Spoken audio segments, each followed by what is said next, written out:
हे नारद एणे हरि बलराम मृगया विनोदे जाइथिले घोर वन। जेते बेले बलराम एक कथा जानिले डाकी करी श्रीहरि को ये मत कहिले। देख देख कन्हाई तो भारी जाचार उभा होइण अछि जे चंडारुणी घर। हाड़ी घरे थिब लक्ष्मी पाण घरे थिब स्नान न करिण बड़ देउले पशिब।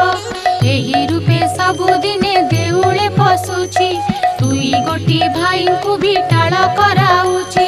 दारिद्र भंजनी नाम जेणु अछि बही दरिद्र मानक कष्ट न पारुछि सही।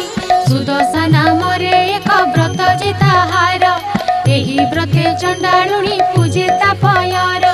भारी जारे कार्य जेबे अछि